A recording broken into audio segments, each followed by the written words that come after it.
So we're going to start the Ford up quick, get our tires up, get ready for the foliar feed, and run it like dog crap. So I mess around with it a little bit, and it's missing. So I'm not sure what the root cause is. It could just be because we're burning some oil and pushing some by. We definitely have some foul plugs. We were down to running on one cylinder there for the last bit. Was running strong when I put it away last time, so odd change. Although we have had some pretty heavy rainstorms, makes me wonder if something got wet maybe. But I'm going to put some new plugs in quick, and then there we go.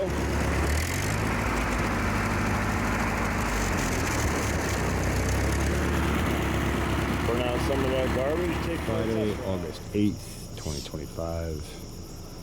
Just got down a foliar feed of Hollow Cal, calcium supplement, and Accelerate, and that should help things recover dramatically. We had some good rain yesterday, the day before, yesterday I believe, and that should wash in our previous foliar feed excess nutrients into the soil. I can already see a growth response happening, and we'll check back on things over the weekend. Saturday, August 9th. This next block of cover crop is buckwheat's basically in full bloom. There's honeybees through it. Not like morning strong, but quite a few honeybees through it. And flies and wasps and all kinds of wild pollinators.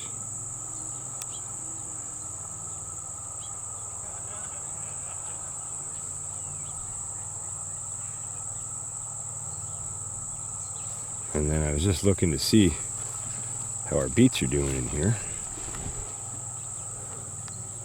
And I'd say they're doing just fine. I guess there's no scale for you there. I'll put a hand down. So they're taking off nice. Who knows? Maybe we'll be able to dodge the deer and woodchucks enough to get some beets out of it.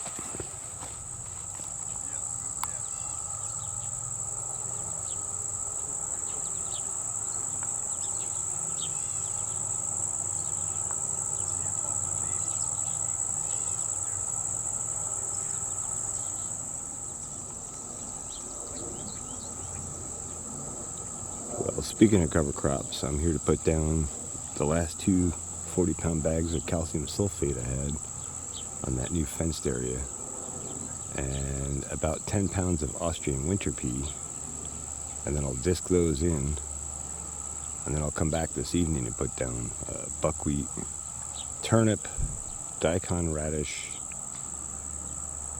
and winter rye. So be cover cropping that with, I think, was that 5 different species, something like that, and that should help us build soil up. And here we are, and we had some good rains a couple days ago. We talked about that in the previous video, and drainage and water infiltration, all that kind of stuff. But you might be wondering, why am I putting the calcium sulfate and Austrian winter pea down first, and then disking it in, and then putting the rest of the cover crops down? Well, the reason for that is very specific. Austrian winter pea, to survive winter better, likes to be planted at a deeper depth than the other species there. So Austrian winter pea is recommended to be drilled at 1 to 3 inches depth.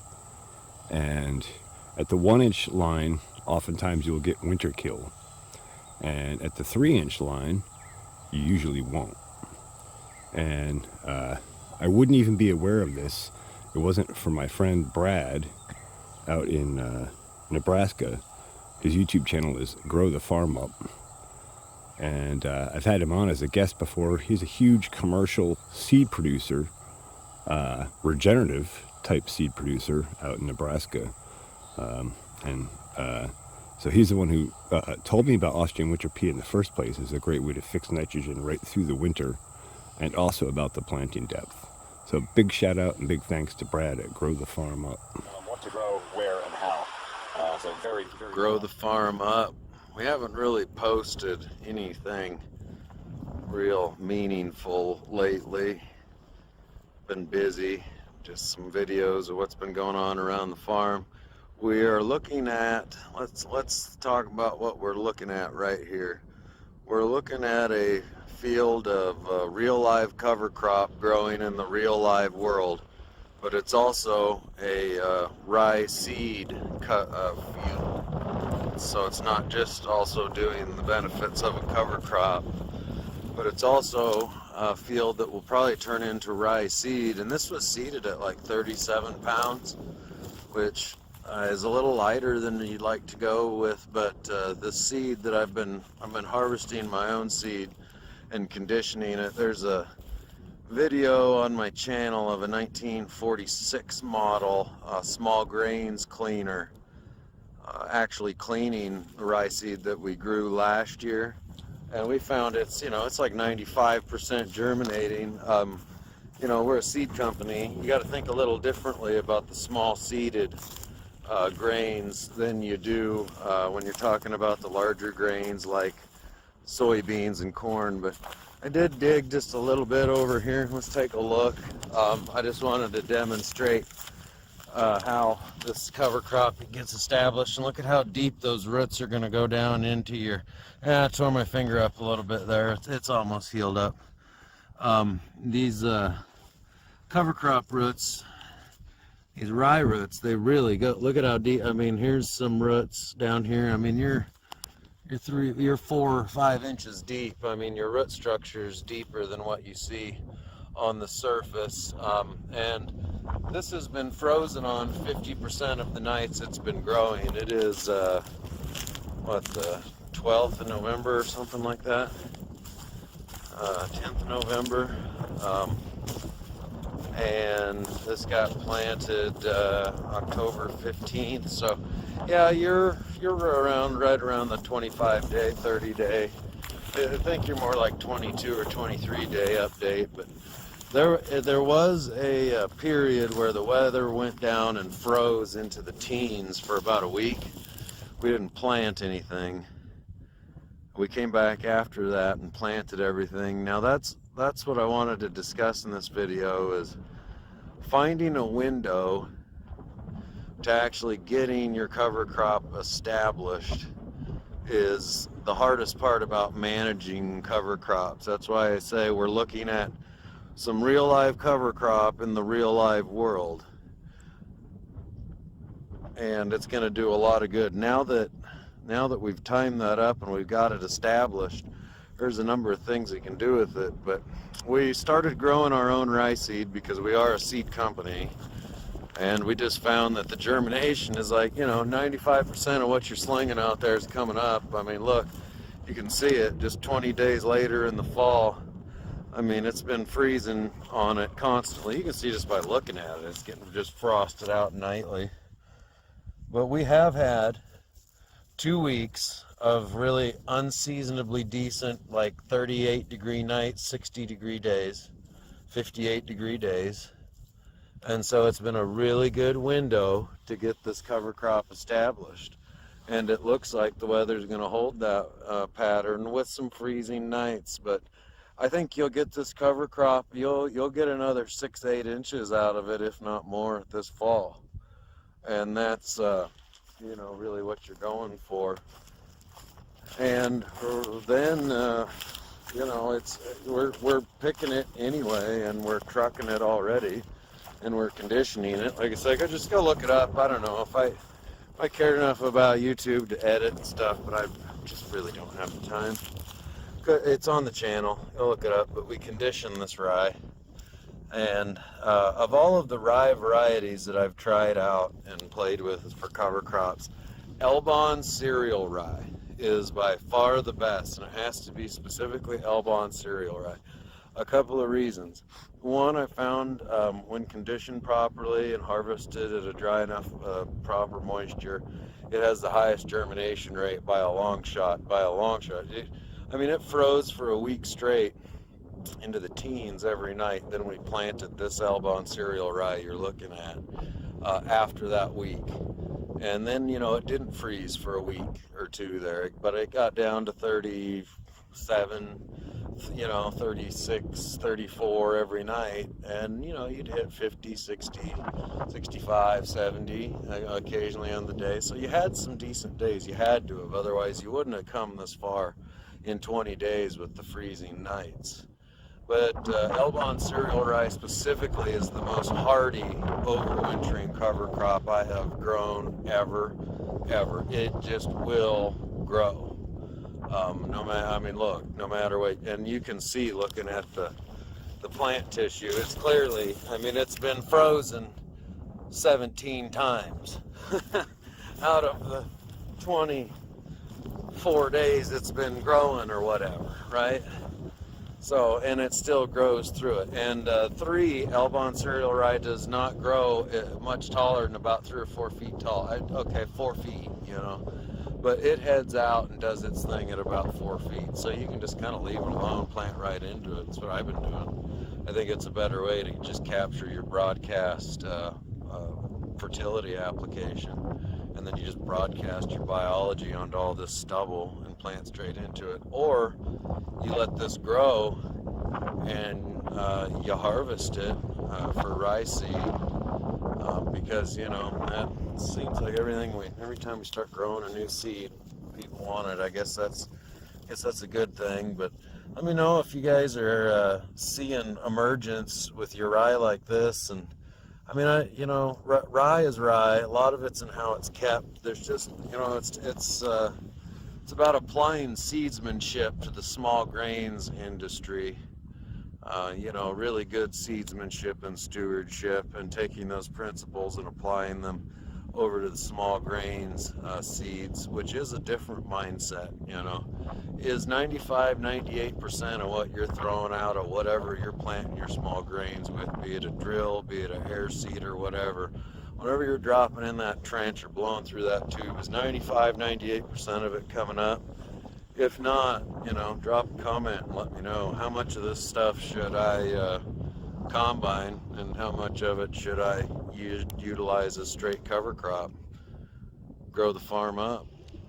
Grow the farm up. We're back looking at this test strip where we've got some cover crop and we've got some non-cover crop.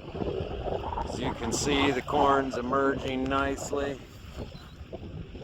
You really can't tell the difference between what got planted in the cover crop and what got planted in the conventional. You see, it comes right up through that cover crop nicely, and this cover crop will give you a little bit more protection from the windy days like today. Pretty good planting stand over here. Pretty good planting stand, pretty uniform.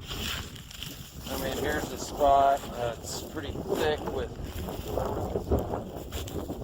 see, we're trying to just slowly walk you along. There's basically a plant every 6 inches. Come over here and look, like 5 point here, 6.2 inches. Those precision meters, and that's planted into the cover crop. And now let's just jump right over here just to the row right next to it, and it's doing okay also. Look at that, the spacing isn't that great on that row, at least right there. Yeah, that next row's good. Okay, spacing gets better. Spacing's pretty good there. So let's take a slow zoom in.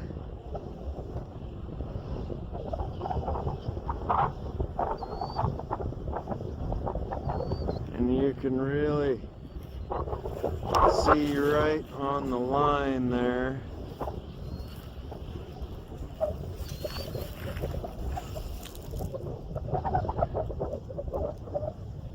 And these were both planted no-till directly into standing cover crop stubble that was, oh, I have to look back at the video. It was 8-10 inches tall when we planted. And this over here, and this is all irrigated. Otherwise, I don't think there'd be anything growing here. We are in a 50-year drought right now. 2.7 inches of moisture since January 1st in southeast Nebraska. We just happen to be in a special place. It's rained 40 miles north of me and 40 miles south of me. Has not rained for 54 days. Grow the farm guys, up. Grow the farm up. Today we're going to take a look 1 month after planting the seed corn into the 3-foot tall cover crop stover. This is the seed corn that you guys planted with me on that day about 31 days ago. I like to do a month after review. Let's camera around here. Okay, well, let's take just a look as we walk down the little field road here. Corn's coming up through the rye stover. It was rye, clover, and vetch is what made them winter best. It's just like any plant, boy, the new growth, you always want to look for the new growth. You know, in a corn plant, for example, this bottom leaf right here, clear out here, you're really not getting much photosynthesis from it. It's kind of done growing. And, you know, out here, it's still growing, but it's growing down here. So you want to look for the new growth, good green coloration. You know, all diseases and any harmful insects will attack right where the plant's the most succulent. So far I haven't seen too many. Oh, there's a palmer escape. Gosh dang her. Otherwise pretty clean. I mean, you can't get much cleaner. I've been looking around and it's really pretty good cleanliness in terms of weeds, but there are a couple little escapes here and there. Now, you know, one thing I've had a couple people ask me, I said, boy, aren't you worried that this rye stover here is shading out the corn? I've had multiple people ask me that, because as you look across the field, see the corn is just getting about as tall as the rye stover. And you can see it's starting to, about 50% of it is laying over and laying down, but you know, I've had the best luck. The longer you can let this rye grow, the deeper these rye roots go. And so those rye roots, that rhizosphere has been shut down, you know, 10 inches, 12 inches, 16 inches deep, and now it's giving its nutrients over here. Because you don't harvest these nutrients, you just grow them and keep the nutrients active in a regenerative cycle. All right, 80 pounds of calcium sulfate down and 10 pounds of Austrian winter pea, distributed as evenly as I could get. Pretty good. So the good news is we got the calcium sulfate and the Austrian winter pea down, spread pretty nice and even, and we got it disked in pretty nice. The bad news is, just as I was finishing disking, we cracked the frame member. So yeah, I'm gonna have to get some welding equipment together and generator and see if I can get this fixed, because now we got the clock running. We got to get the other cover crops in before these germinate, so we don't just disc under the crop we just planted. Aside from all that, this is 2 days after that heavy rain event, and you can see I was able to go through here with the tractor and the disc, and that soil was feathery there. And yet right over here, there's still standing water on this compacted soil. Same soil type underneath, 2 different soil structures. So, in the interest of finishing our cover crop planting without further delay, I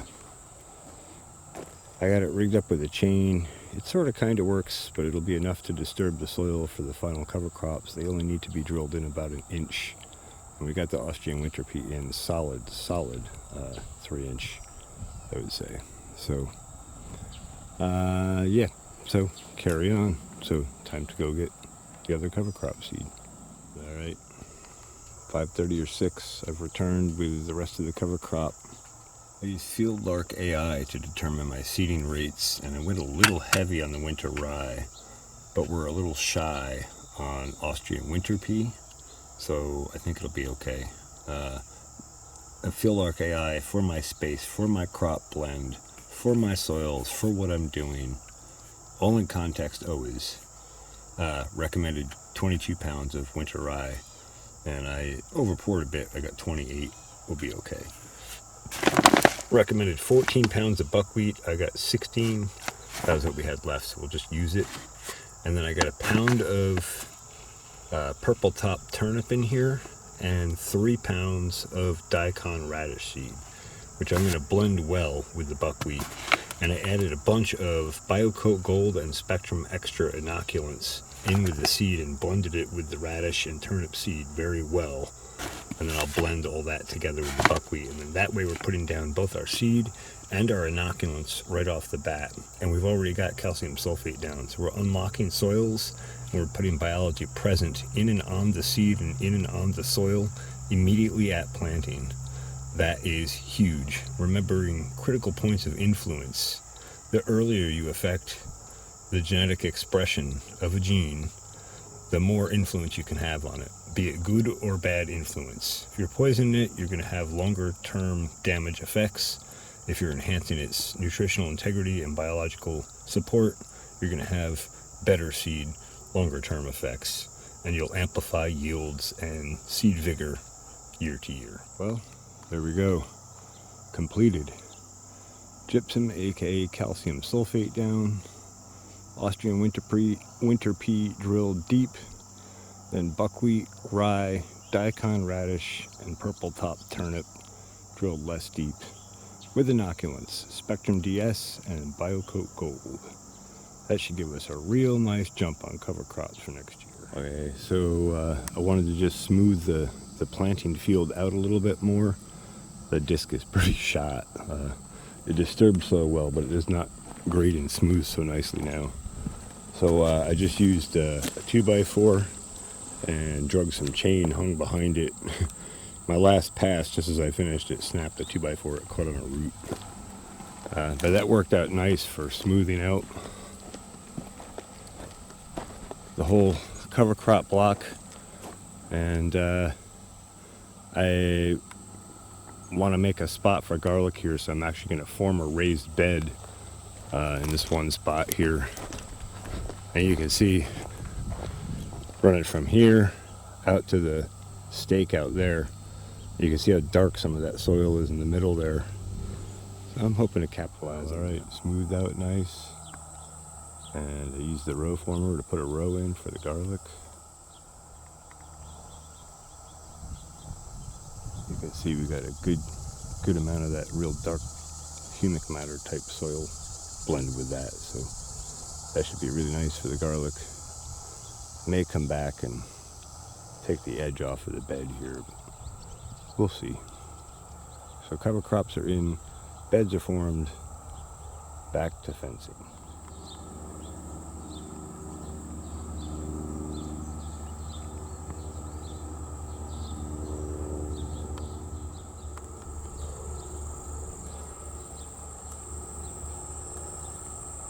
Monday, August 11th.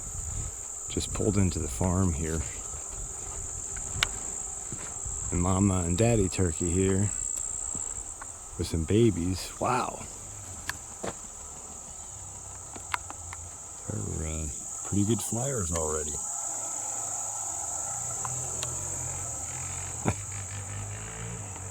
We'll just take a real quick peek at the potatoes here. We got good recovery here, good leaf growth.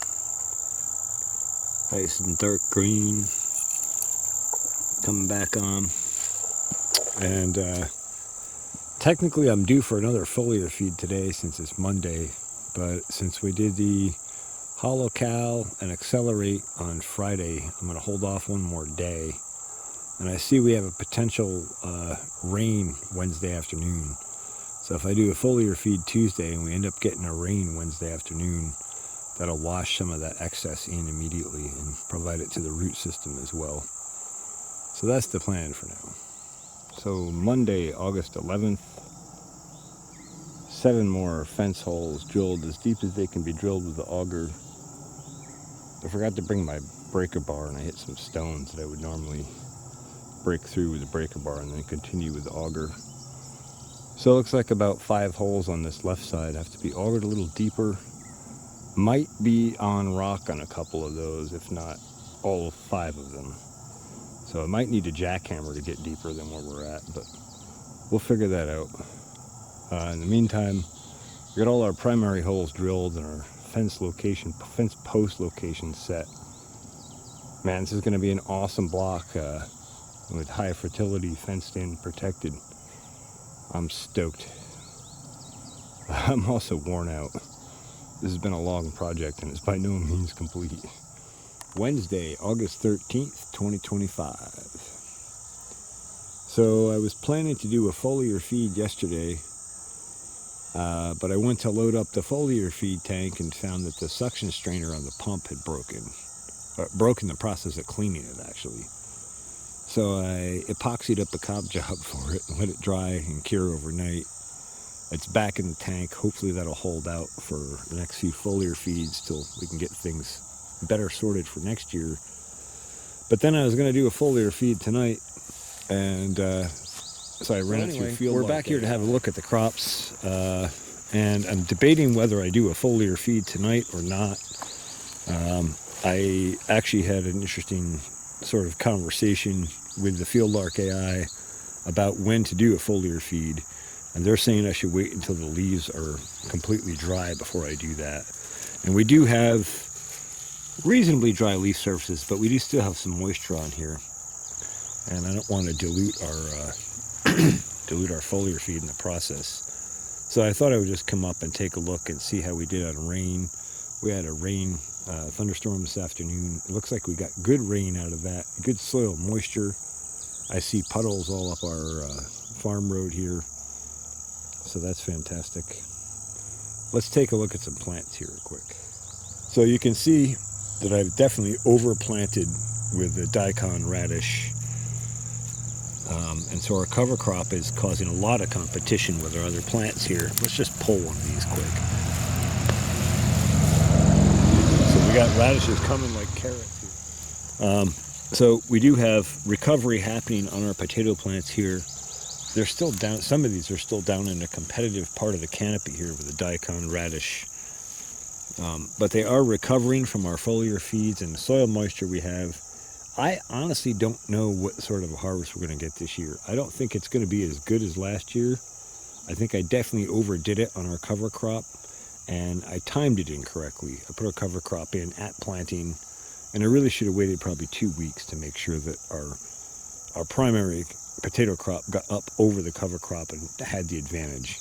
And I didn't do that this year, so we'll see how things go. I'm going to continue to support these with foliar feed to the end of the season, and we'll see what we get for a yield. It might not be as good as I'm hoping. That's kind of disappointing for me. I got a lot of money and time in planting this crop, but the upside of that is we heavily cover crop this block with a brassica and buckwheat. So the brassicas do all kinds of awesome stuff for beneficial biology and rejecting nematodes, root nematodes, and the buckwheat does all sorts of stuff, including both of those, of course, are amplifying our soil capacity, putting carbon in the soil, building exudates, building soil levels up, protecting soil from direct sun exposure, protecting our microbes, down the list. But the other benefit we get out of that is massive soil building this year. Even if we fail our productive crop entirely, we've built our soil tremendously. So we'll have better cropping next year. And I've learned some good lessons about timing for cover crops. I'm still on the learning curve of getting cover crops and cover crop timing right. Timing, species, location, density, all those sort of things are super critical factors. And each one has to be tuned to the season, to the crop you're working with, to the soils you're working with, down the list of variables. So it takes some time to dial it in. But that said, we do have potatoes still growing in here, and they are recovering leaves. We're getting good rains. We're supposed to get a little bit more rain tomorrow. So I will probably come in tomorrow evening, or maybe even wait until Friday evening and do a solid foliar feed then. And the good news is I have the Accelerate and the Hollow Cow, so we can get a full balanced spectrum of foliar feed nutrients to maximize photosynthesis. If you recall, that's what we're always trying to do with foliar feeds, is maximize photosynthesis. That is the engine that drives everything else in the plant soil system. So here in this buckwheat block, I've been watching this the last week and a half or two and debating back and forth whether I should come through with a brush hog on high and blaze this back a little bit so that our sweet clover and our other clover crops, our other cover crops, can get the jump and get moving. Because at this point, we're middle of August, we are losing our sunlight and our season very rapidly. And I want to make sure that our clovers get the chance to get up and flower. On the flip side, we have a tremendous amount of buckwheat in full flower right now. In the mornings and you know, when the weather fits, the bees are in here and they're working this heavily. And I don't want to wipe out a pollen nectar crop on them before it's complete. So I'll probably wait another week or so. And at that point, it might be better to just let it ride. The upside is if I let this go to seed, this will reseed and come back next spring, early spring. Something I could probably come back and just lightly disc in and get it to jump up. I don't know. There's a lot of stuff to weigh out. I really got to think about it some more. And I'll probably also run this through FieldArc AI to see what they say. So I just thought I would do a little bit longer update and discussion about things here as we evolve through the season and as we evolve our learning curve. I also want to point out a couple spots here, like this one here, where the potatoes didn't get buried in the cover crop quite so much, and where they didn't get snipped so much with the brush hog. We have a lot more leaf canopy on these plants, and they're recovering significantly faster than the other ones.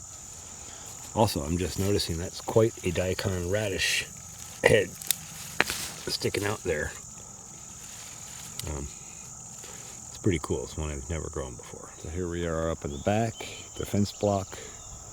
We just put cover crops down in, and I see germination coming on here already. We got buckwheat popping up, so I just thought we'd have a look here where I went through with the row former. And I came back yesterday with a chain and actually the front bumper off of a Ford 9N. I have a spare bumper a friend gave me, and I used that to just grade those little trench edges of the cutter out. These are about a 6-inch deep cut. That makes for really rough walking once things grow in, so I figured I'd blend it back a bit. And looks like it blended it back reasonably well. And it looks like the cutter did disturb some of our cover cropping, but formed up in the row, our cover crops are germinating. And our deer have been through here, of course. Can't wait till this is fenced. Just take a quick check on the honeybees here on a damp afternoon, post-rain. Still got some straggling foragers going in and out. Lots of bees on the front of the colony.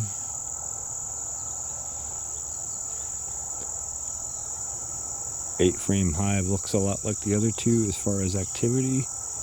Obviously scaled much smaller, but hey, that's all right.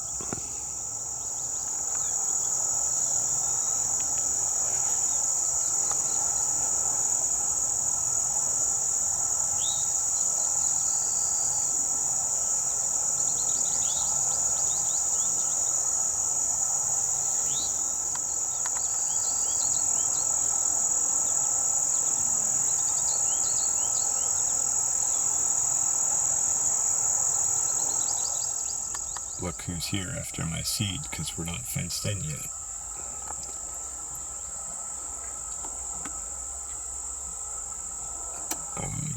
feasting.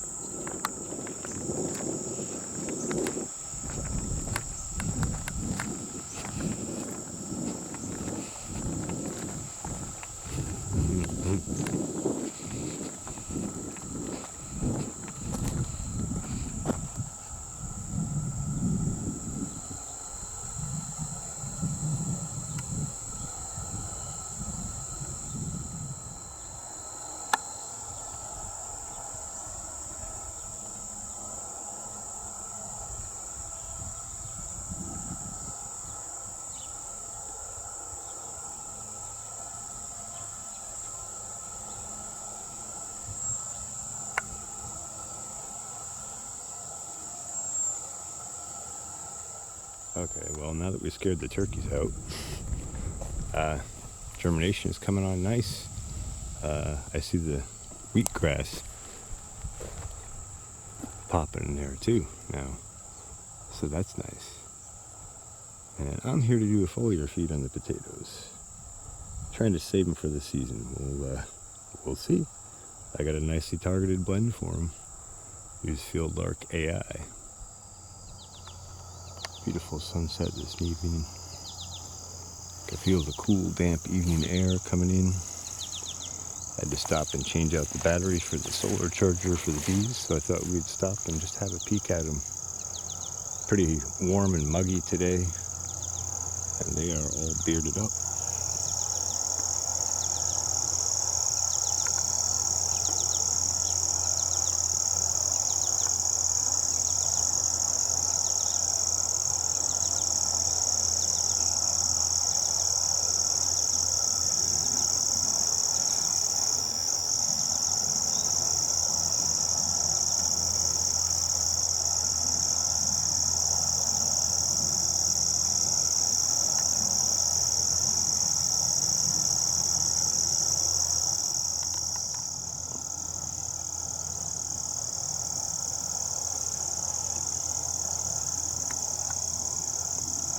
Lots of blasted activity over here, but activity nonetheless.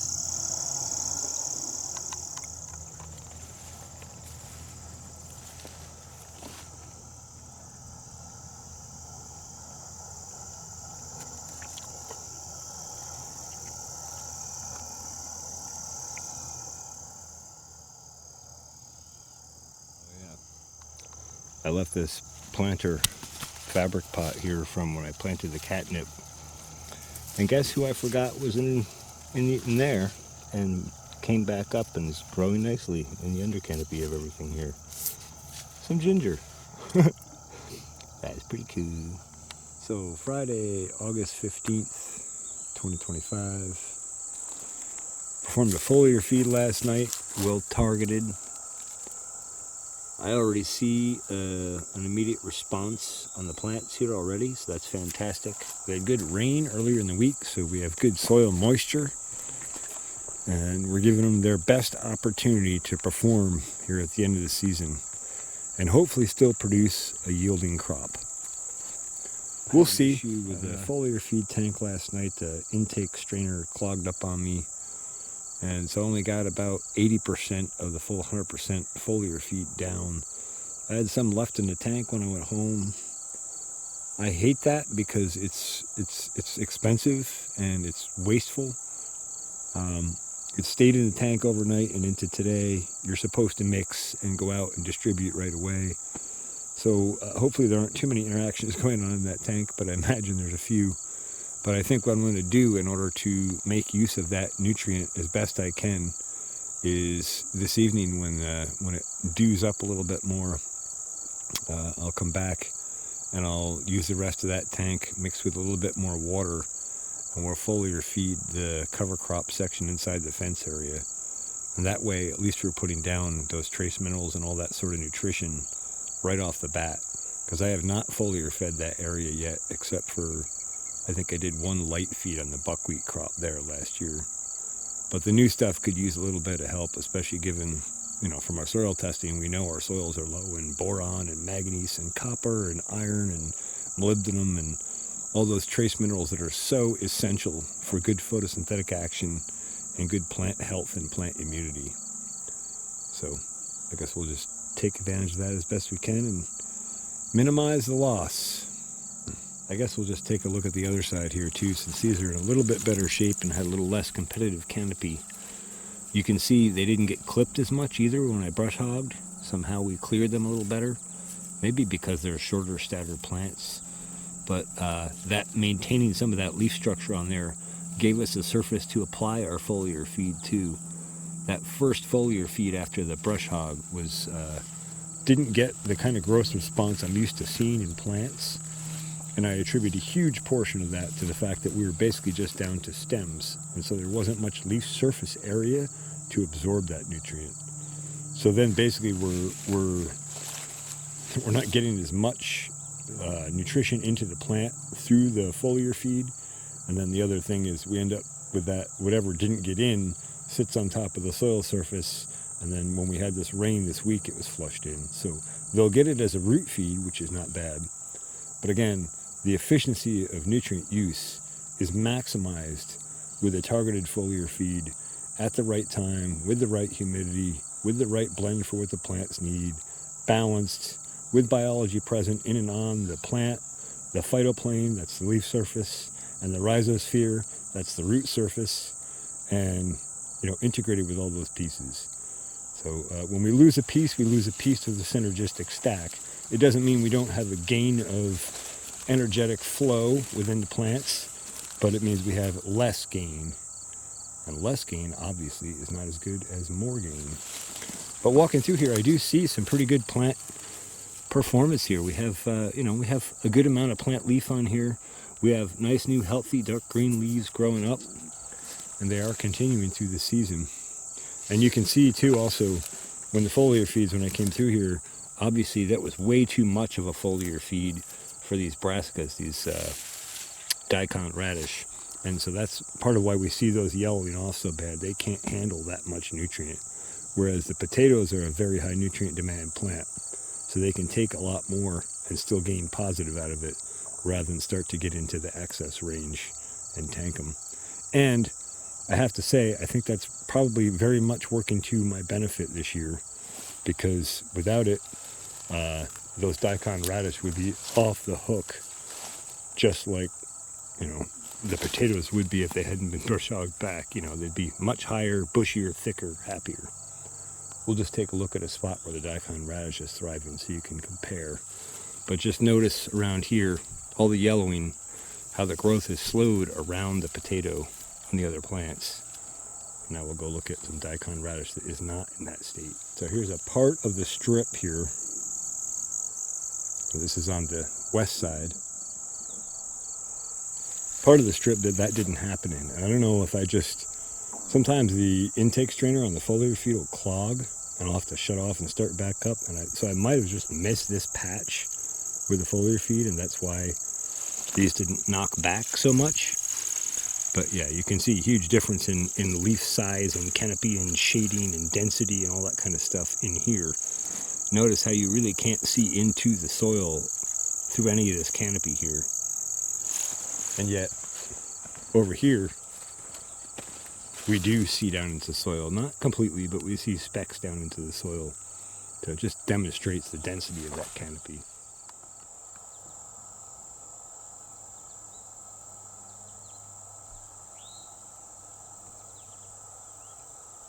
So here we are up at the fence section. That germination is coming on very strong. You can see I missed some edges a bit with the cedar here. But that's all right. Overall, it looks like a reasonably even seeding and a reasonably even green block. So that's good to see. And then if I do make it back here with a foliar feed tonight and give these a shot, that should help enhance it even more.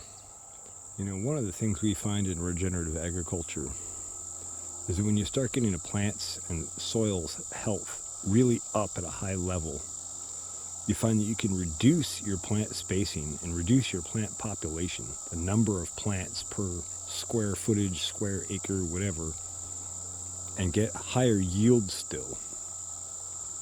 And here we have a good example of that.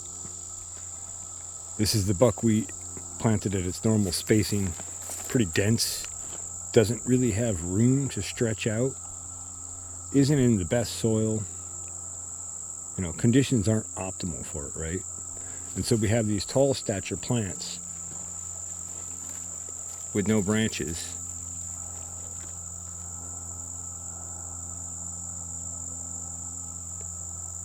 With no branches like that. And then this one here in the edge of our cut trench for our fence. So the soil was disturbed a little bit, loosened up a little bit. There's a little bit more soil moisture. I'm sure that this root system got a little bit deeper and established itself a little better. And this plant has an entirely different structure. Look at all the branches on this. And yes, it has been nibbled on by deer or rabbits or something later in the season. But you notice there's no chopped off fork in the middle, like something munched it back and then it grew out. It just grew this way because it had more space and light and nutrients and the ability to get a really solid root system in. If you recall, I talk about root quantity versus plant mass quantity, biomass, we'll say, of the plant above ground versus the root below ground. And according to Mr. John Kempf, if a plant is truly healthy, it'll tend to lean more in the root dominant mode. So much so that typically on a really healthy plant, you'll have 80% of the plant's mass in the soil in the form of roots and only 20% above ground. So if you can imagine, if this is a truly healthy buckwheat plant, and I don't know that it is, we don't have a way to plant sap test that or whatever, but it's definitely much healthier than the other ones over there that are crowded and starved for light and nutrients. And if this is a truly healthy plant, imagine how much mass is above ground here already in the form of the plant. Imagine 4 times that much under the ground in the form of roots. So again, this is a big part of why we do cover cropping. We can have a tremendous effect on soil by taking advantage of that. And so if we make our cover crops really super healthy, we can have a much greater effect. And that's part of the reason why. August 15th, 2025, just about 9 p.m.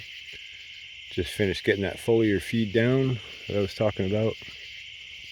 Feels good to know we have lots of solid trace mineral nutrition support in addition to cover cropping and good inoculants.